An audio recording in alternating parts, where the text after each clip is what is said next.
कहते हैं कि जिंदगी में मौत सबको आनी है और किसी का भी मौत से भागना नामुमकिन है, लेकिन भैया इसी चीज को इसी सीरीज के अंदर इतने डरावने, ग्रूसम और विग्रस तरीके से बताया गया है कि मुझे अपने आसपास की नॉन लिविंग थिंग से डर लगने लगा था। क्या पता कौन सी चीज किसके साथ मिक्स हो जाए और मेरी जान ले ले। खैर ये सारी चीजें रियल लाइफ में तो डरावनी है, पर मूवीज के अंदर बहुत मजेदार है और यही कारण है कि आप सब ने हमें पिछले कम्युनिटी टैब में इस फ्रेंचाइजी को वोट किया था। साथ ही साथ हमें बार बार कमेंट करके इस वीडियो की मांग की थी। थैंक यू है आप सभी का और ऐसे ही मजेदार कमेंट्स करते रहिए और हम वीडियो लाते रहेंगे। तो चलिए इसी नोट पर करते हैं 15 अमेजिंग, माइंड ब्लोइंग और awesome final destination movie series facts, वो भी बहुत ही भारी भरकम स्पॉयलर्स के साथ, जहां पर आपको पता चलेगा कि पहली मूवी की कहानी को कहां पर इस्तेमाल किया जाना था, क्या कनेक्शन है इस सीरीज का 180 नंबर से, इस सीरीज की कौन कौन सी अल्टरनेट सीन्स थे जिन्हें बदल दिया गया, कहां पर है फाइनल डेस्टिनेशन 6 और क्या फाइनल डेस्टिनेशन की मूवीज रियल लाइफ इवेंट्स पर आधारित हैं। ये और बहुत कुछ आपका इस वीडियो में इंतजार कर रहे हैं, तो देर किस बात की। हे गाइस, मेरा नाम है पंकज सागर और आपका स्वागत है गेमो को हिंदी के एक और फ्रेश वीडियो में। Now without wasting any more time, let's get started. हो सकता है कि ये मौत का खेल आपको कभी भी थिएटर्स में देखने को मिलता ही नहीं, क्योंकि बेसिकली इस कहानी पर पहले मूवी नहीं बल्कि American supernatural TV show x files का एक एपिसोड होने वाला था और तो और इसे बेस किया गया था 1996 की एक रियल प्लेन क्रैश इवेंट से, जिसके बारे में हम वीडियो में आगे डिटेल से बात करेंगे। इस पूरे के पूरे स्क्रिप्ट को लिखा था जेफरी रिडिक ने, लेकिन जब न्यू लाइन सिनेमा ने उन्हें अप्रोच किया तो उन्होंने इस पर एक फुल लेंथ फीचर फिल्म बनाने का फैसला किया। कहानी यहीं पर खत्म नहीं हुई। इस मूवी का नाम पहले फ्लाइट 180 होने वाला था, जिसे बेसिकली एक्स फाइल के एपिसोड के टाइटल के रूप में फाइनल किया गया था और इसी को भी मूवी के नाम से भी इस्तेमाल किया जाना था। But film makers actually Con Air और एयरफोर्स 1 जैसी मूवी से इसे कंफ्यूज नहीं करना चाहते थे, क्योंकि बेसिकली इसका कॉन्सेप्ट बहुत हद तक इन मूवी से अलग था, जिसके कारण इसका नाम फाइनल डेस्टिनेशन रखा गया। और इस 180 की कहानी अभी खत्म नहीं हुई। वीडियो में आगे बहुत कुछ है इस बारे में आपको बताने के लिए। इस सीरीज के पहले मूवी के लीड कैरेक्टर्स एलेक्स ब्राउनिंग और क्लियर रिवर्स के रोल के लिए टोबी मैगवायर और क्रिस्टियन डस्ट को अप्रोच किया गया था। बाद में इस रोल को कैनेडियन एक्टर डेवन सावा और अमेरिकन एक्ट्रेस एली लार्टर ने प्ले किया। लकीली बाद में हमें टोबी मैगवायर और क्रिस्टियन डस्ट एक साथ स्पाइडरमैन की ट्रिलॉजी मूवीज में दिखे। इस सीरीज की हमेशा एक खासियत रही है कि इस सीरीज के अंदर सारे के सारे लीड कैरेक्टर्स के नाम famous Hollywood horror movie directors पर बेस किया जाता है। फॉर एग्जाम्पल, पहली मूवी के अंदर एलेक्स ब्राउनिंग का नाम टॉड ब्राउनिंग पर रखा गया था, बिली हिचकॉक का नाम एल्फ्रेड हिचकॉक पर रखा गया था और लैरी मर्नाव का नाम FW मर्नाव पर रखा गया था। और इस मूवी का शुरू किया हुआ यही ट्रेंड हमें आगे की भी मूवीज में देखने को मिला। इस सीरीज के अंदर मुझे टोनी टॉड का कैरेक्टर विलियम ब्लडवर्थ बहुत ही ज्यादा क्रीपी लगता है। भैया पहली मूवी ने इसी ने सबको समझाया था कि मौत किस तरह से काम करती है। पहली और दूसरी मूवी दिखने के बाद वो तीसरी मूवी में हमें नहीं दिखे थे, बट शायद आपने ध्यान न दिया हो, बट वो तीसरी मूवी के अंदर भी अपीयर हुए हैं, जहां पर उन्होंने तीसरी मूवी की roller coaster ride the Devil's Flight के अनाउंसर की आवाज दी है। लेकिन चौथी मूवी के अंदर वो पूरी तरह से गायब थे। इसका रीजन ये था क्योंकि वो transformers 2 the revenge of the fallen में द फॉलन के रोल में दिखे थे। वहीं पर पांचवी मूवी के अंदर उन्होंने अपने रोल को फिर से रिप्राइज किया। वहीं पर कई लोग ये भी थ्योराइज करते हैं कि ब्लडवर्थ का कैरेक्टर बेसिकली पर्सोनिफिकेशन है ग्रिम रिपर या डेविल की। यही कारण है कि उसे मौत और उससे जुड़ी हुई इतनी सारी बातें मालूम है। खैर, इस बारे में आपका क्या सोचना है मुझे कमेंट में जरूर बताइएगा। पहली मूवी के अंदर एलेक्स ब्राउनिंग का रोल निभाने वाले डेवन सावा हमें दूसरी मूवी के अंदर भी दिखने वाले थे, पर उस समय चल रहे कुछ रूमर्स के हिसाब से उनके फिल्म मेकर से उनके फीस को लेकर थोड़ी अनबन हो गई थी, जिसके कारण उन्हें दूसरी मूवी से हटा दिया गया। वहीं पर फिल्म मेकर्स ने ये बात कही कि उनके कैरेक्टर की दूसरी मूवी के अंदर कोई भी जरूरत नहीं थी, जिसके कारण उनके कैरेक्टर को इस मूवी में नहीं इंक्लूड किया गया। बाद में 2018 में डेवन सावा से एक फैन ने पूछा कि उन्होंने फाइनल डेस्टिनेशन की दूसरी मूवी में अपना रोल कंटिन्यू क्यों नहीं किया, तो उन्होंने बताया कि फिल्म मेकर्स ने उन्हें इस मूवी से निकाल दिया था, वरना एलेक्स की कहानी भी हमें बहुत आगे तक दिखने वाली थी। वहीं पर फाइनल डेस्टिनेशन 2 की एजे कुक की कैरेक्टर किम्बरली कॉर्मैन और माइकल लैंडेस का character officer Thomas Burke Final Destination 3 में भी दिखने वाले थे, लेकिन दूसरी फिल्मों के शेड्यूल कॉन्फ्लिक्ट्स के चक्कर में वो थर्ड मूवी के लिए नहीं आ पाए, जहां पर बेसिकली हमें ये दोनों फाइनल ट्रेन वाले सीन में दिखते, जहां पर किम्बरली हमें वेंडी की कजन बताई जाती और वहीं पे सब के सब खत्म हो जाते।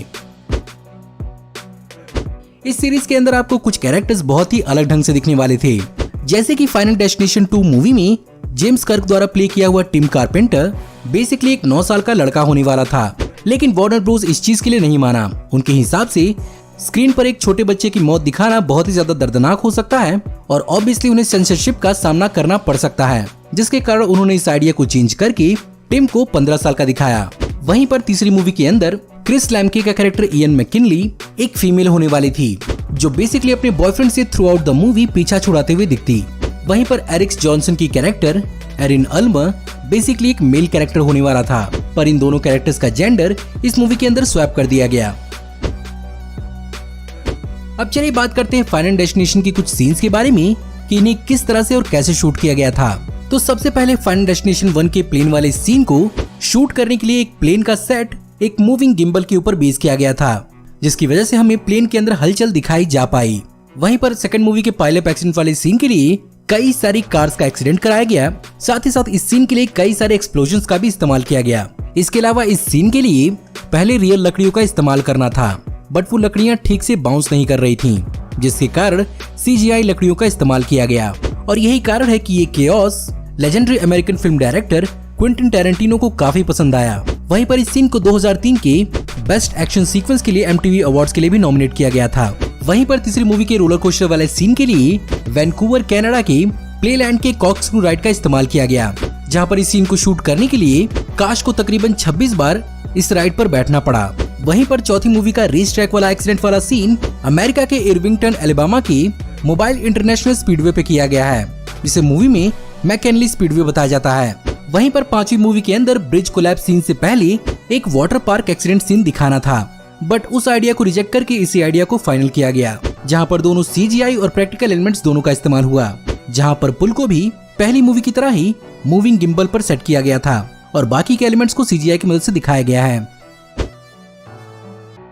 अब चलिए बात करते हैं इस फ्रेंचाइजी के 180 नंबर से कनेक्शन के बारे में, जो हमें through out the series Easter egg के रूप में दिखा है। वैसे तो यहाँ पर बहुत सारे छोटे मोटे ईस्टर एग्स और रेफरेंसेस हैं, लेकिन हम सिर्फ और सिर्फ यहाँ पर मेन रेफरेंसेस की ही बात करेंगे। इसीलिए पहली मूवी के अंदर कार्टर जिस साइन से मरता है उस साइन पर भी बेसिकली 180 लिखा था। वहीं पर तीसरी मूवी का Devil's Flight roller coaster flight 180 का रेफरेंस था। और तो और फोर्थ मूवी के अंदर विक्टिम्स जिस सीट पर बैठे होते हैं वो बेसिकली सीटिंग सेक्शन 180 का हिस्सा होता है। इसके अलावा आपको कौन कौन से 180 के रेफरेंसेस मिले मुझे हो सके तो कमेंट में जरूर बताइएगा। अब चलिए बात करते हैं सीरीज के कुछ अल्टरनेट सीन्स के बारे में, जिन्हें थिएट्रिकल कट में तो इंक्लूड नहीं किया गया, पर बाद में इन्हें DVD के साथ रिलीज किया गया। तो सबसे पहली मूवी के अंदर हमें दिखता कि एलेक्स क्लियर की जान बचाने के चक्कर में उसकी जान चली जाती है। वहीं पर क्लियर बाद में एलेक्स के बच्चे को जन्म देती और क्लियर के साथ कार्टर भी लास्ट में सरवाइव करता। वहीं पर थर्ड मूवी के अंदर क्लाइमेक्स में हमें वेंडी की कोई भी विजन देखने को नहीं मिलती। वो बेसिकली सब कुछ उसके साथ असल में होता, जो एक्चुअली असल में होता भी है। वहीं पर चौथी मूवी का क्लाइमेक्स सीन बेसिकली बहुत अलग तरीके का होने वाला था, जहां पर निक एक गैस सिलेंडर को लेकर पुलिस की गाड़ी पर कूदकर अपनी जान दे देता। वहीं पर कुछ देर बाद ही लॉरी और जेनेट की जान भी बहुत ही बुरी तरीके से चली जाती, लेकिन इसे फाइनली ट्रक एक्सीडेंट के साथ दिखाया गया। तो भैया ये पूरी की पूरी मूवी सीरीज ही बेस्ड है अकस्मात मृत्यु के ऊपर, पर आखिर ये मृत्यु हुई कितनी, चलिए आइए गिनते हैं और जानते हैं इस सीरीज की किल काउंट। तो अगर प्रोमिशंस यानी विजन्स की काउंटिंग को ना मिलाएं और एक्चुअल डेथ की काउंटिंग को करें तो सबसे पहली मूवी के अंदर प्लेन हादसे में 287 लोगों की जाने जाती हैं और मूवी के एंड तक बचे हुए सर्वाइवर्स में से 5 लोगों की जाने जाती हैं। तो कुल मिलाकर पहली मूवी के अंदर हुए 292 किल्स। वहीं पर दूसरी मूवी के पाइलअप वाले सीक्वेंस में 15 लोगों की जाने जाती हैं और बाद में मूवी के एंड तक सर्वाइव करने वाले 12 लोगों की भी जाने जाती हैं, जिसके कारण इस मूवी में टोटल 27 लोगों की मौत हुई। थर्ड मूवी के अंदर किल काउंट करना थोड़ा मुश्किल है, लेकिन अगर एक एक बॉडीज को गिना जाए और क्लाइमेक्स के एक्सीडेंट को अज्यूम किया जाए कि वो हुआ है तो यहाँ पर टोटल लगभग 25 से 30 डेथ्स हुई होंगी। वहीं पर चौथी मूवी के रेस ट्रैक वाले सीन में 51 लोगों की मौत का अंदाजा लगाया जा सकता है और अगर अंत तक बाकी के 10 सर्वाइवर्स की भी डेथ्स जोड़ दी जाए तो यहाँ पर टोटल 61 डेथ्स होती हैं। वहीं पर फाइनल डेस्टिनेशन 5 में ब्रिज इंसिडेंट में 86 लोगों की जान गई थी, जिनमें से मूवी के अंत तक बचे हुए 8 लोगों की भी जान चली जाती है, जहां पर ये टोटल बनता है 86। इस हिसाब से अगर सारे के सारे डेथ्स को जोड़ा जाए तो इस फ्रेंचाइजी के अंदर लगभग 495 हॉरिफाइंग डेथ्स हुई हैं। अगर आप फाइनल डेस्टिनेशन की पांचों मूवीज देख चुके हैं और आपका इस मौत के खेल से मन नहीं भरा है तो आप इस पर based whole line of novels भी पढ़ सकते हैं, जो मूवी के हिसाब से भी बहुत ज्यादा अच्छी हैं। इनके अलावा अगर आप एक कॉमिक बुक रीडर हैं तो आप इन पर बेस्ड फाइनल डेस्टिनेशन सैक्रिफाइस और 5 इश्यूज की फाइनल डेस्टिनेशन स्प्रिंग ब्रेक भी पढ़ सकते हैं, और ये दोनों कॉमिक बुक्स 2006 में पब्लिश हुए थे। अब चलिए बात करते हैं इस फ्रेंचाइजी के अचीवमेंट्स के बारे में। तो अगर सबसे पहले बात करें क्रिटिकल अचीवमेंट्स की, तो यहाँ पर इस फ्रेंचाइजी को हमेशा से ही मिक्स्ड रिव्यूज मिले हैं। जहाँ पर बहुत सारे क्रिटिक्स को ये मूवी पसंद नहीं आती, वहीं पर दुनिया भर के हॉरर फैंस को इसका यूनिक कॉन्सेप्ट बहुत पसंद आता है, जहाँ पर खुद डेथ ही आपके जान की दुश्मन होती है। यही कारण है कि एवरेज $30 मिलियन और $154 मिलियन टोटल की बजट पर इस फ्रेंचाइजी ने टोटल 665 मिलियन वर्ल्ड वाइड कमाए हैं, जो फाइनेंशियली इतना भी कोई बुरा अमाउंट नहीं है, कंसिडरिंग की पहली 3 मूवीज के $24 मिलियन के एवरेज बजट पर इन तीनों ने लगभग $100 मिलियन वर्ल्ड वाइड कमाए। वहीं पर 4th और 5th मूवी ने $40 मिलियन ईच की बजट पर 186 और 157 मिलियन वर्ल्ड वाइड कमाए। यही सारे नंबर्स बताते हैं कि इस फ्रेंचाइजी के लिए अब भी बहुत सारी उम्मीदें बाकी हैं। तो जैसा कि मैंने आपसे अभी उम्मीद की बात की, तो हाँ, इस सीरीज के लिए उम्मीद अब भी बहुत है।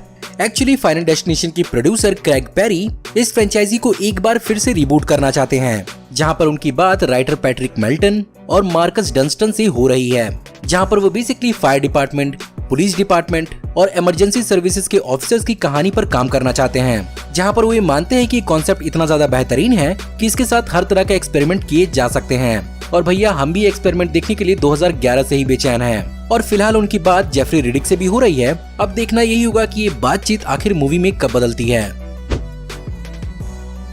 गाइज मैं जानता हूँ ये मेरी बहुत ही बुरी आदत है, बट मैं सबसे अच्छे फैक्ट को सबसे लास्ट में बचा कर रखता हूँ। आपने आज तक जितनी भी फाइनल डेस्टिनेशन की मूवीज देखी हैं, वो सब की सब रियल घटनाओं पर आधारित हैं, क्योंकि मैंने आपको पहले ही बताया था कि पहली मूवी रियल प्लेन एक्सीडेंट पर आधारित है, और वो एक्सीडेंट बेसिकली 1996 का TWA फ्लाइट 800 का एक्सीडेंट था, जो अमेरिका के न्यूयॉर्क के लॉन्ग आइलैंड में हुआ था, और ये भी मिड एयर क्रैश था जिसमें 230 लोगों की जानें गई थी। वहीं पर दूसरी मूवी का पाइलअप एक्सीडेंट रियल लाइफ के इसी तरह के एक्सीडेंट पर बेस्ड था, जहां पर अमेरिका के रिंगोल्ड जॉर्जिया में इंटरस्टेट 75 पर 14 मार्च 2002 को 125 गाड़ियां आपस में एक साथ भिड़ गईं, जिसके कारण 4 लोगों की मौत हो गई।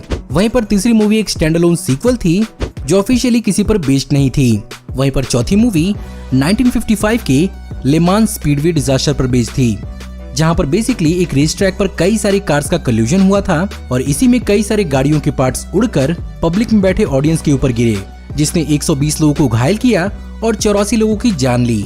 वहीं पर पांचवी मूवी का एक्सीडेंट बेसिकली टकोमा नैरोस ब्रिज के कोलैप्स एक्सीडेंट पर बेस्ड था, जिसे वॉशिंगटन के टकोमा से काइट स्टैम तक जोड़ा गया था, जहां पर इस ब्रिज को सितंबर 1938 में बनाना शुरू किया गया था, और 7 नवंबर 1940 को ये ब्रिज अपनी एरोडायनेमिक्स कमी के कारण टूट गया। लेनर्ड कोट्सवर्थ इस ब्रिज को पार करने वाले अकेले इंसान थे, जिनके चढ़ते ही ये ब्रिज डोलने लगा, जिसके कारण उन्होंने अपने कुत्ते को अपनी कार में छोड़ के इस ब्रिज को जैसे तैसे पार किया।